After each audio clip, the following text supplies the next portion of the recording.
அஸ்ஸலாமு அலைக்கும் வரஹ்மத்துல்லாஹி வபரகாத்துஹ். கடமையை மறந்தது ஏன்? இஸ்லாத்தின் தூண்களில் ஒன்றாகவும் நம்முடைய தலையாய வணக்கமாகவும் இருப்பது தொழுகையாகும். இந்த தொழுகையில் முஸ்லீம்கள் மிகுந்த அலட்சியம் காட்டுகிறார்கள்.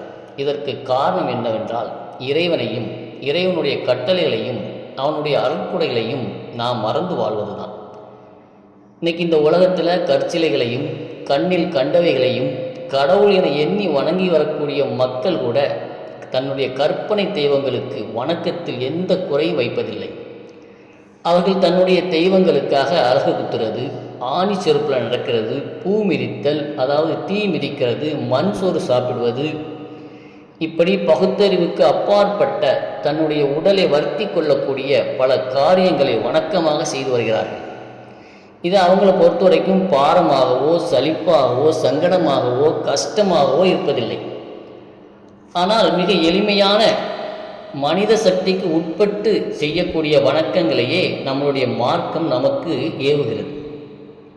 5 நேர தொழுகை என்பது அனைத்து மனிதர்களும் நிறைவேற்றுவதற்கு சாத்தியமான மிக எளிமையான ஒரு வணக்கம். இப்படிப்பட்ட இந்த தொழுகையை நாம் சரிவர நிறைவேற்றுகிறோமா என்றால் பதில் வெற்றிடமாகவே இருக்கிறது. அந்த அளவிற்கு இந்த தொழுகையை நிறைவேற்றுவதில் அலட்சியமாகவும் ஆர்வமே இல்லாதவர்களாகவுமே பெரும்பான்மையான முஸ்லிம்கள் வாழ்ந்து கொண்டிருக்கிறார்கள். அசத்தியவாதிகளுக்கு தன்னுடைய வணக்கத்தின் மீது இருக்கக்கூடிய ஆர்வம் கூட சத்திய மார்க்கத்தில் இருக்கக்கூடிய முஸ்லிம்களிடம் காண முடிவதில்லை என்பது வருத்தத்திற்குரிய ஒரு விஷயம். இதோ நமது மார்க்கம் தொழுகையின் முக்கியத்துவத்தை பற்றி போதிப்பதை கேளுங்கள். இன்ன ஃபைன ரஜூலி வ ஃபைன ஷிர்க் வல் குஃப்ரி தர்கஸ் ஸலாத்.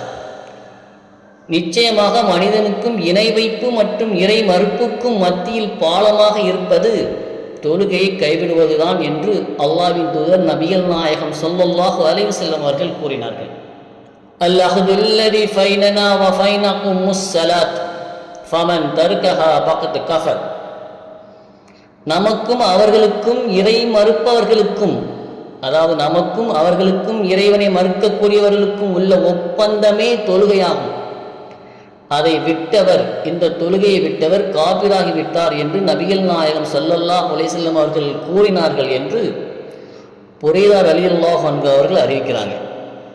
இந்த தொழுகையானது ஈமானுக்கும் இறை மறுப்பிற்கும் ஒரு திரையாகவும், ஒரு முஸ்லிம் தன்னை முஸ்லிம் என அடையாளப்படுத்தி கொள்ளக்கூடிய மிகப்பெரிய ஆயுதமாகவும் இந்த தொழுகை இருக்கிறது. இதே மாதிரி தொழுகையின் முக்கியத்துவத்தை உணர்த்தக்கூடிய ஏராளமான வசனங்களும் ஹதீஸ்களும் இருக்கத்தான் செய்கிறது. இறைவன் இந்த தொழுகையை வலியுறுத்தி கூறியது மாதிரி வேறு எந்த வணக்கத்தையும் அல்லாஹ் வலியுறுத்தியதாக காணவே முடியாது. எந்த அளவிற்கு என்றால்,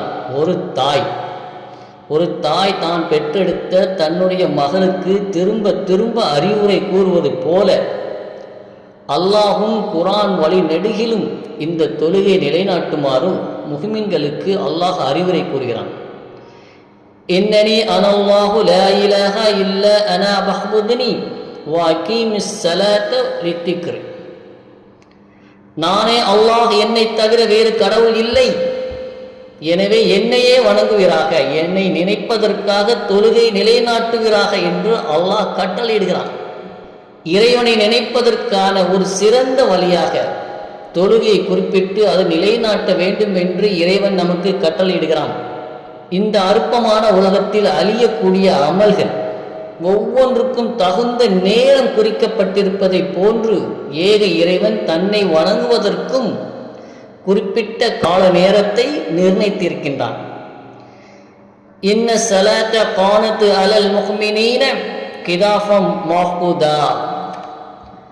நம்பிக்கை கொண்டோர் மீது தொழுகை நேரம் குறிக்கப்பட்ட கடமையாக உள்ளது என்று அல்லாஹ் தன்னுடைய திருமறையில் கூறுகிறான். இப்படி இந்த 5 நேர தொழுகைகளை குறிப்பிட்ட நேரங்களில் தொழுது முடித்துவிட வேண்டும், அதை பிற்படுத்தக்கூடாது என்று அல்லாஹ் முஃமின்களுக்கு கட்டாயமாக ஆக்கியிருக்கின்றான் என்பதை நாம் கூறிய மேலுள்ள வசனம் நமக்கு தெளிவாக தெளிவுபடுத்துகிறது, எடுத்து கூறுகிறது. நாம் நம்மளுடைய அன்றாட வாழ்க்கையில் காலையில் இருந்து மாலை வரைக்கும் நமது தேவைகளை எல்லாம் செம்மையாக செழுமையாக சிறப்பாக முடிப்பதற்கு நாம் ஒரு கால அட்டவணையை டைம்டேபிள் நிர்ணயித்து அதன் அடிப்படையில் அதை செய்து முடிப்பதற்கு பம்பரமாக சுழன்று வருகிறோம். ஆனால் இறைவனுக்கு செய்ய வேண்டிய கடமையான தொழுகைக்கான நேரத்தை நபிகள் நாயகம் ஸல்லல்லாஹு அலைஹி வஸல்லம் அவர்கள் நமக்கு தெளிவுபடுத்தி இருந்தும் நாம் தற்போதுள்ள இந்த காலத்தில் தொழுகை நேரம் வந்தவுடன் பள்ளிவாசலில் பாங்கு என்ற அறிவிப்பு செய்யப்பட்டாலும் கூட குறிப்பிட்ட நேரத்தில் இறைவனை வணங்குவதே இல்லை. நம்மளுடைய மார்க்கம் என்ன சொல்கிறது? தொழுகைக்கு பிறகுதான் ஏனைய விஷயங்கள் என்று கூறுகிறது. நாமோ நமது எல்லா வேலைகளையும் முடித்துவிட்டு நம்முடைய காரியங்கள் அனைத்தையும் செம்மையாக செழுமையாக சிறப்பாக நிறைவேற்றிவிட்டு நேரம் கிடைத்தால் தொழுதா போதும், நேரம் கிடைக்கும்போது தொழுது கொள்ளலாம் என்றுதான் நாம் வாழ்ந்து கொண்டிருக்கிறோம். ஆனால் வீட்டை நிர்வகிக்கக்கூடிய மன்னர்களான ஆண்கள் இருக்கிறார்கள். அவங்க எப்படி தெரியுமா? உழைப்பு தான் பிரதானம், மனிதன் உயிர் வாழ்வதற்கு பணமே முக்கியம், காசு பணம் மற்றதெல்லாம் பிறகுதான். இறைவனுக்காக சிறிது நேரத்தை நாம் ஒதுக்கிவிட்டால் நம்முடைய வியாபாரத்தில் கிடைக்கக்கூடிய லாபம் குறைந்துவிடும். கடையை அடைத்து விட்டால் நமக்கு வரக்கூடிய கஸ்டமர்கள் அடுத்த கடைக்கு போய்விடுவார்கள் என்று நினைத்து இறைவனை நினைக்க மறந்து விடுகிறார்கள். அதே நேரத்தில் இந்த வீட்டை ஆளக்கூடிய இல்லத்தரசிகள் மனைவிமார்கள் இருக்கிறார்களே, இவங்க எப்படி தெரியுமா? வீட்டில் உள்ளவர்களுக்கு பணிவிடை செய்வது, பிள்ளைகளை பராமரிக்கிறது, வீட்டு வேலைகள் என தன்னுடைய பொறுப்பை எல்லாம் காரணம் காட்டி இந்த விஷயத்தை நழுவி செல்கிறார்கள். ஆனால் தொழுகைக்கு பிறகுதான் ஏனைய விஷயங்கள் என்றும் இறைவனை நினைப்பதற்கு வேறு எதுவுமே தடையாக இருக்கக்கூடாது என்றும் நம்முடைய மார்க்கம் கூறுகிறது.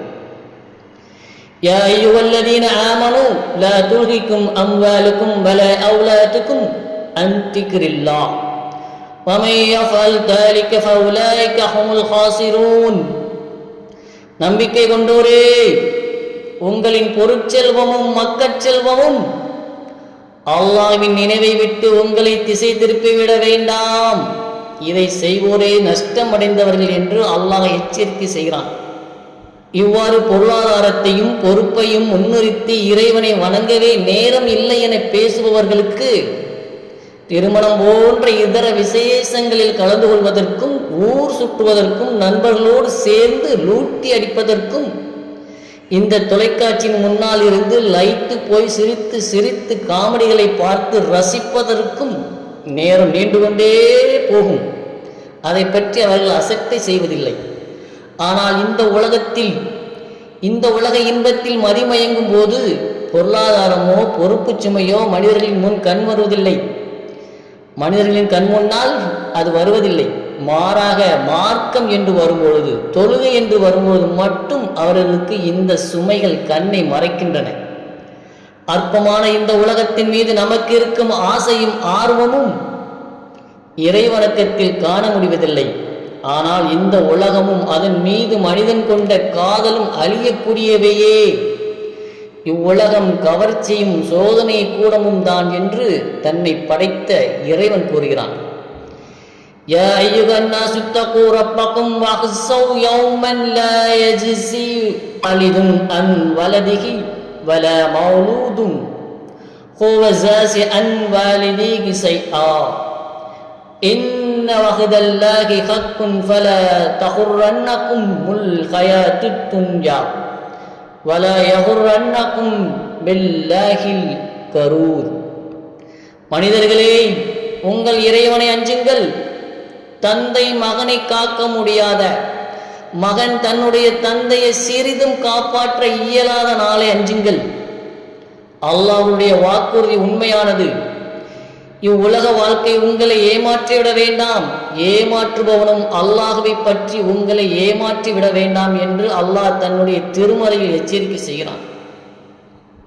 அல் மாலு வல் ஃபனூன சினத்துல் ஹயாத்தித் துன்யா வல் ஃபாகியாத்து ஸாலிஹாத்து கைருன் இன்த ரப்பிக தவாஃபா வ கைருன் அமலா. செல்வமும் பிள்ளைகளும் இவ்வுலக வாழ்க்கையின் கவர்ச்சியாகும்.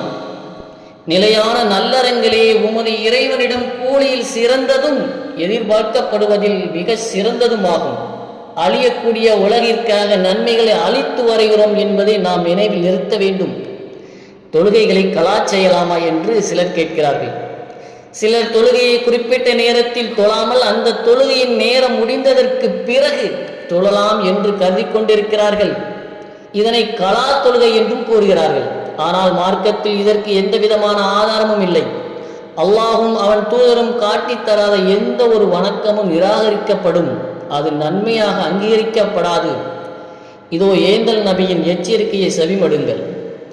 அல்லாஹ்வின் தூதர் ஸல்லல்லாஹு அலைஹி வஸல்லம் அவர்கள் கூறியதாவது, நம்முடைய இந்த மார்க்க விவகாரத்தில் அதில் இல்லாததை புதிதாக எவன் உண்டாக்குகிறானோ அவனுடைய அந்த புதுமை நிராகரிக்கப்பட்டதாகும் என்று அன்னை ஆயிஷா ரலியல்லாஹு அவர்கள் அறிவிக்கக்கூடிய ஹதீஸாக புகாரில் நாம் பார்க்கிறோம்.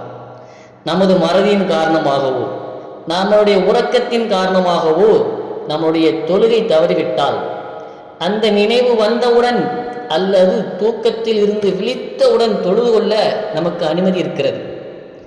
அல்லாஹ்வின் தூதர் ஸல்லல்லாஹு அலைஹி வஸல்லம் அவர்கள் கைஃபர் போரிலிருந்து திரும்பி வரும்பொழுது இரவு முழுவதும் பயணம் செய்தார்கள். இறுதியில் அவர்களுக்கு பயணத்தின் களைப்பின் காரணமாக உறக்கம் வந்துவிடுகிறது. ஒரு இடத்தில் இறங்கி ஓய்வெடுத்தார்கள். அப்போது பிலால் ரலி அவர்களிடம், இன்று இரவு எமக்காக நீர் காவல் புரிவீராக என்றார்கள். பிலால் ரலியல்லாஹு அன்ஹு அவர்கள் கண் விழித்து அவர்களுக்கு விதிக்கப்பட்டிருந்த அளவு தொழுதார்கள். அல்லாஹ்வின் தூதர் ஸல்லல்லாஹு அலைஹி வஸல்லம் அவர்களும் அவர்களுடைய தோழர்களும் படுத்து உறங்கிவிட்டார்கள். வைகறை நேரம், பஜர் நெருங்கிய வேளையில் பிலால் ரலி அவர்கள் வைகறை கிழக்கு திசையை நோக்கி முன்னோக்கியவாடு தன்னுடைய வாகனத்தின் மீது, அதாவது தன்னுடைய ஒட்டகத்தில் சாய்ந்து அமர்ந்து கொண்டார்கள். அப்போது அவர்களையும் அறியாமல் என்ன செய்தார்கள், அந்த ஒட்டகத்தில் சாய்ந்தபடியே கண்ணயர்ந்து தூங்கிவிட்டார்கள். அல்லாஹ்வின் தூதர் ஸல்லல்லாஹு அலைஹி வஸல்லம் அவர்களோ பிலால் ரலி அவர்களோ நபி தோழர்களில் எவருமோ சூரிய ஒளி தன்னுடைய உடலின் மீது படும் வரை யாருமே விழிக்கவில்லை, எழுந்திருக்கவில்லை. அப்போது அல்லாஹ்வின் தூதர் ஸல்லல்லாஹு அலைஹி வஸல்லம் அவர்கள் தான் முதலில் கண் விழித்தார்கள். அவர்கள் பதறியபடியே பிலால் என்று அழைத்தார்கள். பிலால் ரலி அவர்கள் பதற்றமாக விழித்து, அல்லாஹ்வின் தூதரே, என்னுடைய தந்தையும் என் தாயும் தங்களுக்கு அர்ப்பணமாகட்டும். தங்களை தழுவிக்கொண்ட அதே உறக்கம்தான் என்னையும் தழுவிக்கொண்டது என்று சொன்னார்கள். பிறகு அல்லாஹ்வின் தூதர் ஸல்லல்லாஹு அலைஹி வஸல்லம் அவர்கள் மக்களிடத்தில், உங்கள் வாகனங்களை செலுத்துங்கள் என்று கூற, உடனே மக்கள் தம் வாகனங்களை செலுத்தி சிறிது தூரம் சென்றார்கள். பிறகு அல்லாஹ்வின் தூதர் ஸல்லல்லாஹு அலைஹி வஸல்லம் அவர்கள் இறங்கி உலு செய்தார்கள்.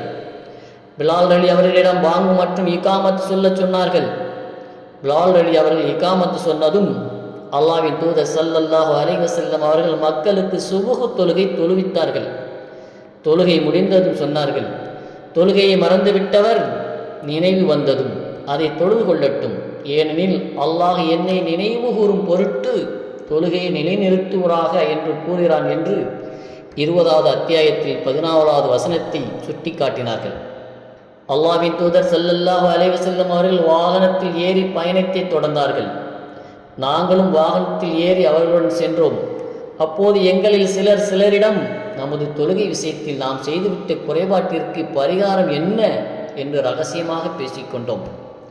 பின்னர் அல்லாஹ்வின் தூதர் ஸல்லல்லாஹு அலைஹி வஸல்லம் அவர்கள், அறிந்து கொள்ளுங்கள், என்னிடம் உங்களுக்கு ஓர் அழகிய முன்மாதிரி இருக்கிறதல்லவா என்று கேட்டுவிட்டு, அறிந்து கொள்ளுங்கள், உறக்கத்தால் குறைபாடு ஏற்படுவதில்லை. குறைபாடெல்லாம் ஒரு தொழுகையை மறு தொழுகை நேரம் வரும் வரை தொழாமல் இருப்பதுதான்.